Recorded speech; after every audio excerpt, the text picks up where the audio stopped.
Questão 22. Na figura a seguir, estão representadas as retas R, S e a parábola P. Então tá aqui, ó, reta R, reta S, parábola P. Tais que S coincide com a bissetriz dos quadrantes ímpares e o eixo de simetria de P é paralelo ao eixo das ordenadas. Então aqui, ó, se S coincide com a bissetriz dos quadrantes ímpares, é a nossa função identidade. E o eixo de simetria está aqui, ó, a parábola, aqui está o vértice, no vértice eu traço o eixo de simetria, né? E ele é paralelo ao eixo do y, ok.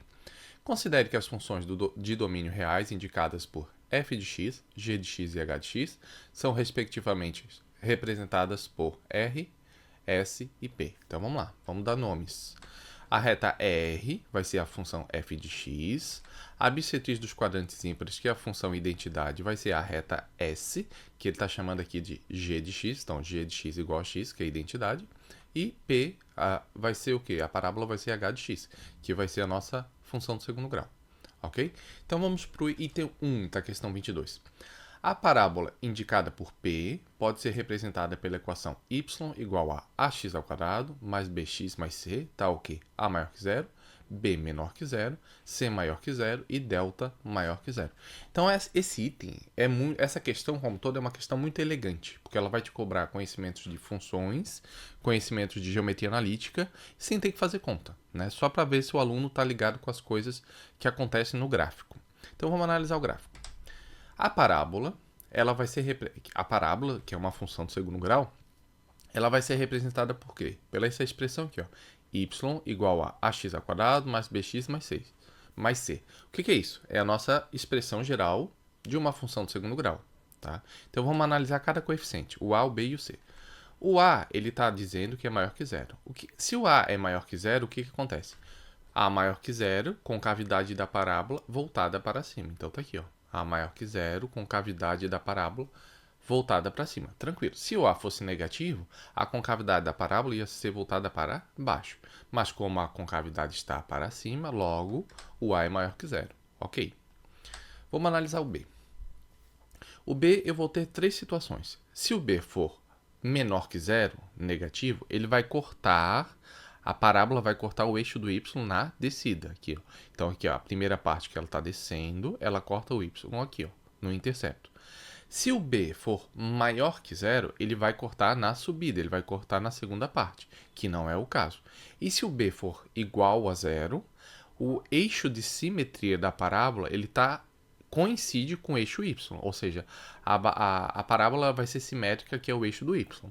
Então, são as três situações de B. B menor que zero corta na descida, B maior que zero corta na subida, e B igual a zero, o eixo de simetria da parábola coincide com o eixo y, ok? No nosso caso, o que a gente observa? Que o gráfico vai cortar o intercepto, aqui o eixo y, na descida. Logo, o B também está verdadeiro, B menor que zero. Vamos analisar agora o C.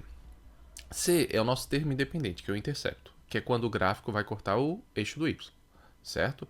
Como que eu obtenho o intercepto? Quando eu zero o x, ou seja, quando x valer zero, o valor que sobrar vai ser o intercepto, porque eu vou zerar todos os termos que tem x, vai sobrar só esse último aqui, que é o c. Então, o intercepto é o valor que corta o eixo do y.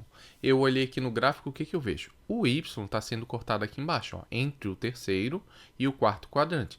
Nesses valores, o meu gráfico, o meu y, como está abaixo do eixo do x, o y é negativo. Então, se o y é negativo e o intercepto é negativo também, significa que o c não é maior que zero. O c é menor que zero. Ele está aqui, ó, entre o terceiro e o quarto quadrante. Se c é menor que zero, ele é negativo. Então, essa afirmação, c maior que zero, está incorreta. Ok, aqui no enunciado ele pergunta, c maior que zero, c positivo. Não, o c é negativo porque está aqui, ó. Esse é o ponto. E a última informação que a gente tem que analisar é o determinante. O que é o determinante? Eu tenho uma equação de segundo grau, eu tenho uma função de segundo grau, ok? Essa função eu vou transformar ela numa equação. Eu vou igualar a zero para quê? Para poder achar as raízes. Quando eu vou achar as raízes, eu vou aplicar Bhaskara. Bhaskara, a primeira parte dela é para calcular o determinante. E o determinante ele pode ter três situações. Ele pode ser negativo, positivo ou igual a zero. Quando o determinante for positivo, ele vai fazer essa forma aqui, ó. O determinante vai cruzar e vai marcar duas raízes, dois zeros da função, ok? Então, eu digo que existem duas raízes reais diferentes. Eu vou ter o x1 e o x2. Quando o meu determinante for igual a zero, essa parábola ela vai estar encostada sobre o eixo do x. Aí eu posso dizer que eu tenho duas raízes iguais, né? Duas raízes reais iguais, ou posso dizer que eu tenho uma raiz real, ok? Tanto faz. E quando eu tenho o meu delta negativo eu não tenho raízes reais, eu tenho raízes no conjunto dos números complexos. E as raízes complexas elas não vão aparecer no plano cartesiano. Ok? Então, o que a gente sabe? Uma função de segundo grau, ela tem duas raízes. Ou essas raízes vão ser reais diferentes, ou elas vão ser reais iguais, ou elas vão ser complexas. E no nosso caso, o que eu tenho? Como eu tenho duas raízes, certo? E o gráfico da parábola está cortando duas vezes do eixo do x, eu posso dizer que, de fato, o meu determinante, o meu delta é positivo. Ok?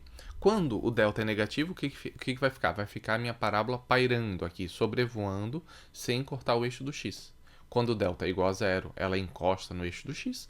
E quando o delta é maior que zero, ela vai ultrapassar o eixo do x e vai cortar duas vezes. Uma vez na descida e outra na subida. Ok? Então, ele fez quatro afirmações, né? Uma sobre o A, B, C e outra sobre o delta. No nosso caso, como a do C furou, porque o intercepto é um valor positivo, então a gente conclui que o nosso item 1 está incorreto.